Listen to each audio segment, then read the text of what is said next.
Hi, my name is K.Thomas, W1DED. The last time I talked to George NG7M, he was preparing to go on a significant multi-op DXpedition to Swains Island to activate that rare location. He's back in the U.S. now. He's somewhat rested. The DXpedition was a huge success by all accounts, and he agreed to come join me today for some behind-the-scenes look at how the DXpedition to Swains Island went. Max, thanks for joining me. Absolutely, Kevin. Glad to be with you again. So let's start at the end. I know that the DXpedition was a huge success. I saw the tallies, but why don't you just run down through that? How many QSOs did you make? What did you accomplish in the end with your Swains Island DXpedition? I don't have the breakdown right in front of me, but we were approaching 92,000 QSOs. And maybe you want to get to that later, but we missed 2 days on the island, and we might want to talk about that later. So without that 2 days, we didn't reach that 100,000 mark. That was a big goal, but we did really well for missing those 2 days. Well, even if you missed the 100K, 92,000 is significant. And I spoke with a lot of people that were very pleased to get you in the log at least once. And I know at least one person that got you in the log on every band, which was pretty impressive. But you guys had an incredible presence. I mean, it really wasn't that difficult for me in Maine to make my QSO, so I was very pleased with that.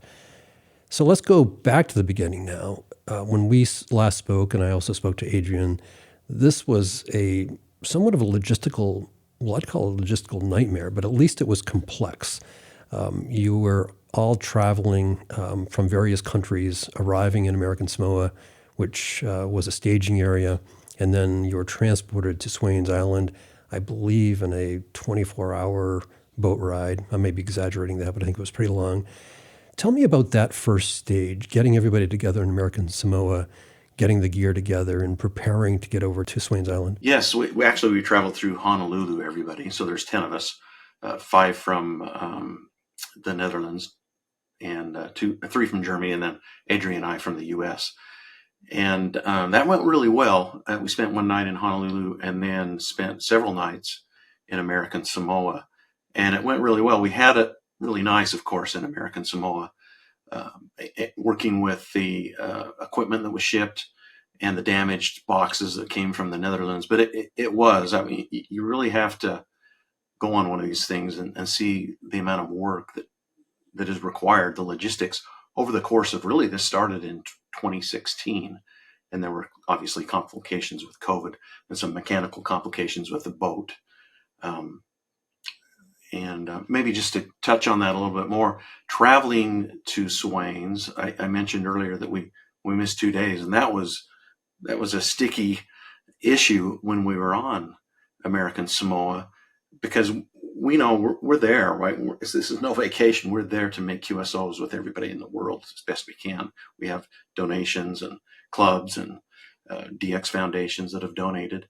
And so there was a lot of negotiating from the team members that were really in the know from the beginning, with some government officials and, of course, our host, Alex Jennings. And we were able to pull off getting to the island only 2 days later. We were really concerned about that. It sounds like you did have some equipment issues. You just mentioned damage, but you were able to get all the equipment together. You were staged and ready to go. What was happening with the boat ride? Was it a weather situation or was it a government issue? 2 things. Actually, you touched on both of those. So the team members in the Netherlands really had the heavy lifting on the equipment, and they made custom crates to ship those to American Samoa. And there was some damage to the crates. And so while we were there, part of the teams, we were making runs to hardware stores. And they built up those crates to make sure everything was okay. Fortunately, none of the antennas or equipment was really damaged as far as that goes.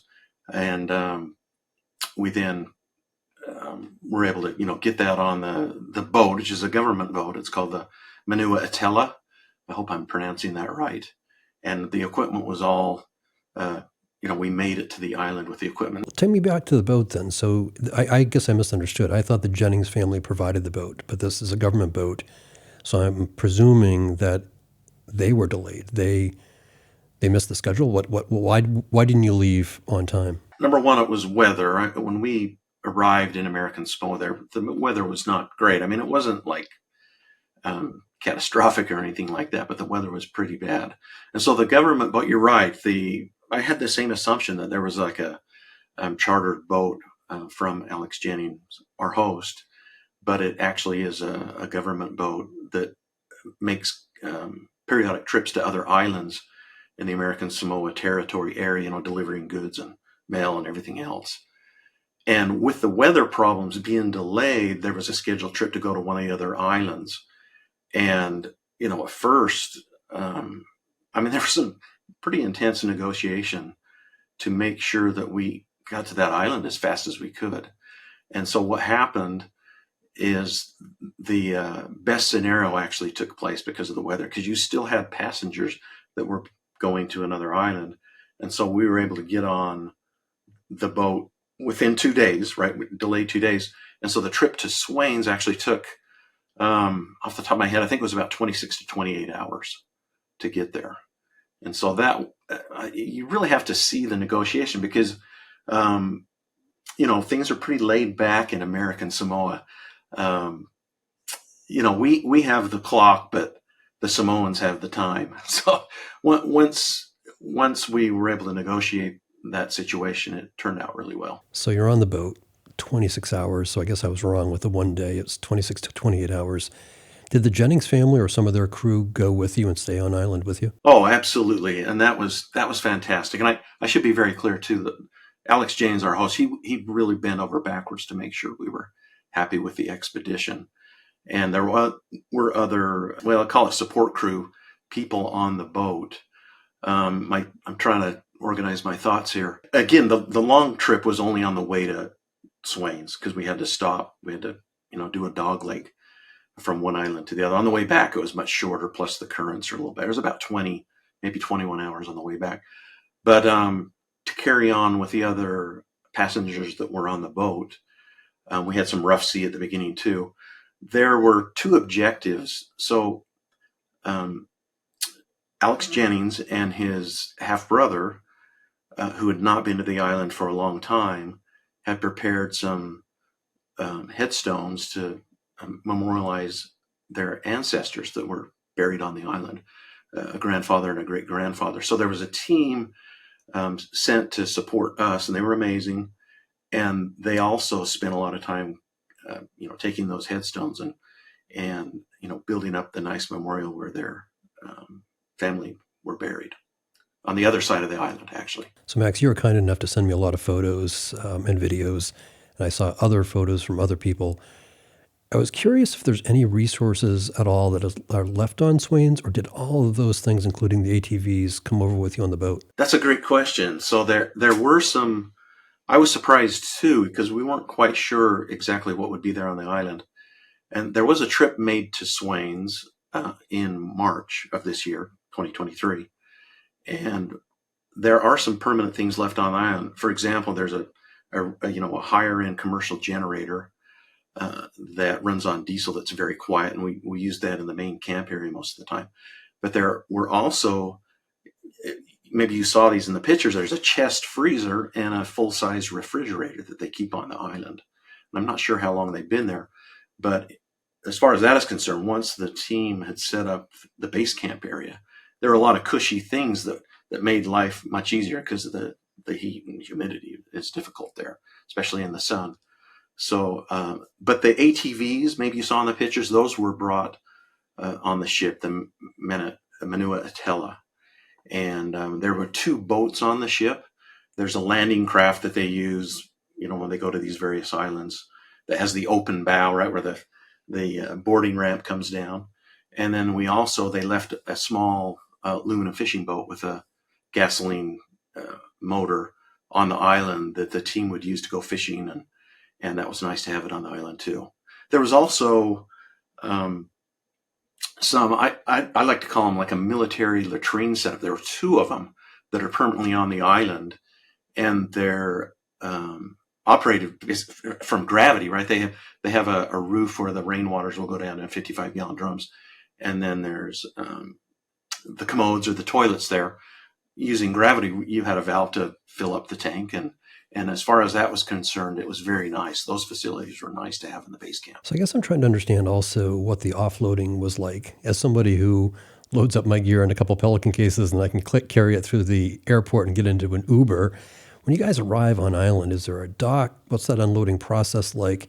And I presume your operating stations weren't that close to the unloading situation. So how far away was that? How did that all go down logistically? Good questions there. And there is not a dock, so it's somewhat precarious, and we probably didn't appreciate it. But when we arrived at the island, we actually arrived about 4 a.m. And that was a surreal moment to seeing that island, going out on the deck of the ship and seeing that island in the dark. I actually had some pictures of that I really like. And then we watched the sun rise, basically, when we were waiting for high tide. And so there was an advanced crew that the crew members, many of them I'm sure were hired by Alex Jennings, and they were fantastic. So they took the aluminum boat and went in the normal route, the normal base camp area. And they knew what they were doing. Boy, they immediately lit fires with the dried palm trees. It was weird. Immediately they were smoking out the base camp area for the mosquitoes, because the mosquitoes were pretty bad. And so then later, they started using, they hoisted both of those boats off the ship with a crane, and they used both of them to deliver, us and the equipment onto shore. And so that included some ATVs, right? 2 ATVs, and all the, we had to bring all of our own water and Gatorade, for example, and all the food, chicken. There was chicken, beef, and I don't know if there was any pork, but it went pretty smooth. But getting in there, you've got to be very careful.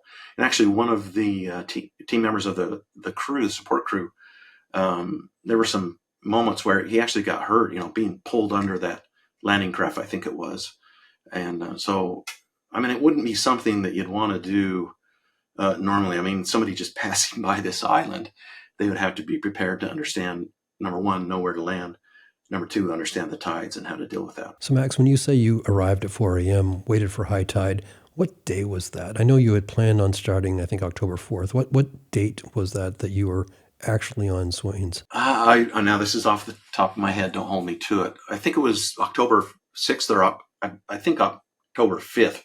And we started operating maybe a little bit that afternoon, and then definitely the next day. So you arrive at 4 a.m., you wait for high tide, the equipment gets hauled in one boatload at a time, and then you immediately start setting up antennas. Is that the way it went down? Absolutely. There was no wasting time.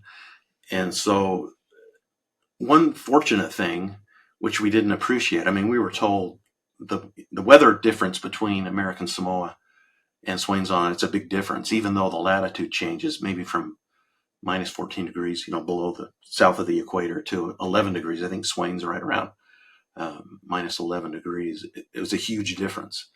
It's hot and humid in American Samoa, but you have to experience it as far as Swains goes, even 225 miles north. But as soon as we landed, immediately, as far as we were concerned, the other support crew started setting up camp, and we started scoping out the planned locations for the 2 camps. So the base camp is on, there's some presentations we could get into, but it's directly on the west side of the island. And so this was pretty aggressive. We really needed to go to the north side of the island, and even a little bit to the northeast side of the island, because our target audience, obviously the majority of the world, is North America and Europe, and especially Europe, where, they really needed Swains a lot more than North America. And that's how we started. Immediately the antennas started going up right out of the gate. But it was overcast. We were lucky, so we were able to get a lot of equipment ready to go. And there was a lot of pressure getting the generators to the campsites. If I had to guess, the 2 camps, the first camp was maybe a quarter of a mile away. I don't think it was too much further than that. And then the camp beyond that was maybe an eighth of a mile. But you're right on the shore. I'm sure you saw the pictures. We're right on the shore in crushed coral and sand. And so that is difficult too, even for the ATV, when you use the ATVs to deliver the equipment to. And before we could really operate properly, especially in the summers, we had to have some shelters built up. So, Max, I'm always interested in how things are organized. And I think sometimes people take it too lightly. They think 10 people can show up an island and just get things done. I'm curious, did everybody have a task assigned to them beforehand? Was there somebody in charge? How were you so efficient that you were able to get off that boat after being delayed for a couple days, probably a little bit seasick from a 26-hour boat ride? You're probably exhausted already if you're getting off that early in the morning. Was it just that everybody knew what their task was and they got to it? Absolutely. So the planning, months of weekly meetings, especially towards the end on the planning. So the team, 10 operators, you had the experts on the antenna side, and then you had really the setup of the radios. Obviously, we were using Aircraft K3s, K3Ss across the board. And so we all had those tasks to move that equipment. So as soon as 2 or 3 of the operators scoped out where they thought we should operate, that took a little while. They came back and we immediately started loading up the ATVs as best we can and delivered them to the 2 different camps. Now, I have to be honest, I was not feeling well in American Samoa, so the team kind of took a little mercy on me. And so as soon as they were able to set up the first station, I think it was on 17 meters, they put me to work operating. And so I spent like a 7-hour shift. I felt bad because the other team members were putting up the other antennas. But I was pretty happy to sit there and run stations on CW early on. But it was very organized, very efficient. Of course, there's some mistakes to be made. There were some problems with missing equipment. I don't know how much detail you want me to get into, Kevin, but the Alex Jennings, we had planned for him to bring these big guy stakes for the vertical dipole arrays, VDAs, which work fantastic near the ocean. And so we didn't have any guy stakes for all these antennas, right? And we had 5, 6, 7 antennas at both campsites. And that was a disaster to begin with. But quickly, Alex Jennings, on the base camp setup, they had plastic, not like a burlap bag, but they had these big plastic bags that we ended up filling with sand. So you can picture a lot of us out using shovels to fill up these sandbags to then use as guy points for the antennas. And to me, it really worked out better than guy stakes because we could move those around, and it actually worked out better than the missing guy stakes because that caused some problems early on. We didn't know what we were going to do. Well, as somebody who can't go to a Parks on the Air park and not forget something at home, I'm not surprised that something didn't make it on the trip, but also very impressed that you're able to improvise and keep moving. Also, I'm sorry that you weren't feeling well, but it seems like a good strategy to get on the air quickly, so it worked out well for you. It did. It did. That was a lot of fun. I mean, there's a lot of adrenaline running too. We were very excited, obviously, to make it to the island. Seeing that island, even at 4 a.m. it was just fantastic to see. It was kind of this eerie, surreal moment to see the island there. And of course, the immediate pileup is just fantastic. I stuck with CW most of the time and worked some FT8 too. But open up that band pass to 1 kilohertz or 1.5 kilohertz and start to manage that pileup and see it spread out to 5 kilohertz or 10 kilohertz. Or in one case, I had it wider than 20 kilohertz. It's just a lot of fun. How long did it take to get all the operating stations operable? Boy, it kind of blurs together. The first night that we were there was really the only night most of us had full sleep because I think we stopped operating that first night. I can't remember if it was the next day that I started operating. I have to go back and look at some pictures. But the first night was the only kind of normalized night before we started operating in shifts. And to be honest, Kevin, and I think the other team members would agree with me, the 2 camps with 3 to 4 transceivers in both camps and 2 to 3 amplifiers with 10 operators was really too optimistic. If you go back to 2012, I believe it was, that team that was on Swains, they had 20 operators. And I can't remember if they had one camp or two. But if we were to do it again, I think with 10 operators, one camp with 4 stations would have been much better. But we did get full operating that next day.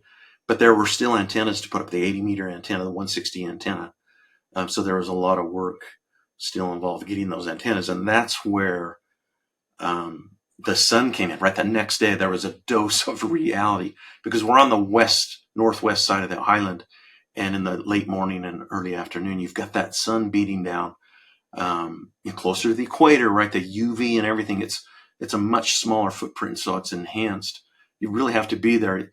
And again, I got the break not feeling well, but the team members could only spend maybe 20 or 30 minutes working on antennas, and they would have to take a break and go wait in the shade to get everything set up. So after a couple days, most of the antennas were set up. But there's a good story on the 6-meter beam we might want to get to. Before we get to that, Max, I'm really curious, as someone who does contesting occasionally, and I know you do also. 48 hours is a lot, and when I'm done Sunday evening, I'm wiped out. So I was thinking about it before we got on this call today, how you all operated for, I don't know if it was 7 days, 6 days. I'm not sure what it ended up being, but your multiple days operating shifts in the unbearable heat with mosquitoes. How did that work out, and how does that affect your psyche? Is there enough camaraderie and excitement over making the contacts that keeps you going, or do you reach a point where you just want to raise the white flag? All of the above, to be honest, truthfully, as far as that concerns. And you might have to remind me on some of those questions, but the shifts were very well organized beforehand. We'd actually took, there were some surveys created, believe it or not, with the 10 operators, and we decided on how long the shifts should be. So we had 10 operators, right, those 2 camps. And early on, we were walking to those camps, and that was in the sun. That, for me anyway, that was pretty exhausting. So we had 3 different shifts. And so we had a 5-hour shift, a 4-hour shift, and a 3-hour shift. So after that first night, really, where we were able to sleep for most of the night, your sleep schedule was completely random at that point. And so we paired up in teams. For example, I was with one of the operators from Germany, Rainer, and he was a lot of fun. He was our surgeon, our MD. And so we were paired up on our shifts, and you would alternate between the 2 camps, blue or red. And the shifts, if you can imagine, right, we had these laminated charts, so you knew exactly when you were going to go and what camp you were going to go to. And so there were cases where you would start at 7 a.m. and end at noon, so 5 hours, and then come back to the camp. We were walking early on. Later on, we used the ATVs, and you would get back maybe at 12:30, thinking local time, and immediately you go to another shift at 3 p.m., which would go to 7 p.m. You'd come back at 7 p.m., and especially in the evening, all you wanted to do was sleep.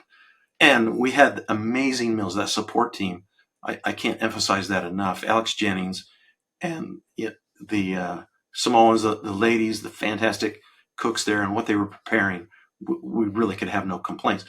But to continue on with that schedule, right, you get back at 7 p.m., you'd want to eat, and then by the time you go to bed, and in your little single-man little tents that we brought, you may have to then get up at midnight, work a shift from midnight to 3 a.m., go back to the camp, and start again at 7 p.m. So it was just this constant rotation. The worst shift, the toughest shift, was 7 to midnight, come back, maybe get an hour and a half, 2 hours of sleep, and then you'd be back up at 2:30 a.m. and back to the camp to operate. Yeah, we kept those radios going as best we could, 24/7. But to continue on with the morale, I thought the morale with the team was fantastic, right? You get 10 operators, and there's difference of opinions, but at the end of the day, there was always consensus on, hey, we are here to make those contacts. And I think it went very smoothly. Behind the scenes, you sometimes hear some war stories, but in our case, I thought it went really well as far as that goes. But it could be exhausting. For example, operating CW, when I wanted to just stand up and take a break, I'd send QRX and take a few minutes and then immediately jump back on, grab a hot water. Or, in the afternoon, we had those white plastic operating tents. I'm sure you saw in the pictures. The problem there is the UV still comes through, and then we're right on the ocean. You've got all the light and I'm assuming the energy from the sun coming into the tent. And so, you just grunted it out. I took the temperature in one of the tents when the sun was out, late morning or early afternoon, and it would usually be around 103 to 105 Fahrenheit in the tent, where outside of the tent, we would open up the sides, try to get a breeze through. Outside the tent would be in the mid 90s or lower 90s. Well, Max, I'm glad we're having this conversation because it's putting into perspective my 5 or 10 minute commitment I made to making my W8S contact, and you guys are over there not sleeping, sweating it out. I really appreciate all the effort you and the other 9 and the Jennings team did for all of us that are sitting home in our air-conditioned offices. So thank you for that. It does add a new perspective because you don't, obviously, I've been working DX for many years now, and you take for granted what is going on the other end. Now, let me make a point of that to Kevin. I thought about this, and as difficult as it was for some of us, we had it very, very good on the, as far as the facilities that were set up by the team, right? The food and everything. We did not have to worry about that. One evening we had fresh lobster and coconut crab that was available on the island. That's a whole nother story. But I look at it like this. I'm sure there's a lot of DXpeditions that were far more difficult, but it's all relative. And so I think of the difficulty of our expedition and some of the team members that have been on 20, 24 South Pacific Island expeditions, a couple of the Germans, one of the Dutch guys, operators. Late in the expedition, I asked them, what's been your hardest expedition? They were quick to say this one. And, we would go somewhere else. I think all of us would pick a different location, give us a number of years. Maybe we would go back to Swains, but it's difficult. But at the same time, I think of the Bouvet, talking to Adrian. Nobody really appreciates what was going on in that Bouvet trip. What's 24 hours from American Samoa to Swains as compared to 3 weeks in a 110-foot sailing vessel in rough Antarctic seas going to Bouvet, really. And so I don't think we get a full story of what they really had to go through in the cabin on that ship to get there. So that puts it into contrast. And then you take it to another level. After I got back, by the way, I read the book called Endurance, which chronicles the Sir Ernest Shackland expedition to the Antarctic in the attempt to go across the land mass there. That makes Bouvet look like it strolled through the park. So, on a scale from 1 to 10, maybe we were a 2, Bouvet was a 5 or a 6, and Shackleton was off the dial. It was amazing. They all stayed alive. Well, I appreciate that perspective, and I still will stick to my thank you for making that effort and that huge commitment. Max, I'm always interested in what we learn from our experiences. And, I know that you guys went into this with a great plan. You had a great team, and you accomplished great results. But I'm sure afterwards you all spoke, maybe on the trip home, the boat ride back to American Samoa, about what you might do differently. And you've mentioned one already. We're not going to go back here, at least for 5 or 6 years. But beyond that, what would you do differently? Great question. And hopefully I get a chance to mention the team again. I'd love to call them out because there were some heavy lifters over the years and on the island too. So I think the number one thing I heard on the island that we would do different is if you only have 10 operators, the 2 camps, we bit off more than we could chew, really. It would have been much more or I should say less exhausting if we had the same two camps and 20 operators like the previous team that came. So that was kind of a common theme. We would have done one camp and 4 stations, probably one camp with 10 operators. But again, the 2 stations with, let's say, 20 operators. The other big change that we made, and a hat tip to the support team, is we started using the ATVs around the clock to deliver us to the camps and back. Because it wasn't close, right?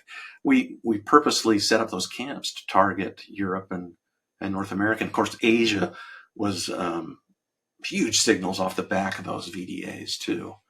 So that would probably be the number one change. Other than that, I don't think there would be too many other changes. It was so well organized. Those are the 2 main things, I think. So, Max, before we wrap up, I would appreciate it if you would go down through the team list and give a shout out to your colleagues. Absolutely. I'm glad you take the opportunity. And I had a list here ready because I wanted to do that. Now, the catalyst for this is really Hans, Delta Lima 6, Juliet Golf, November.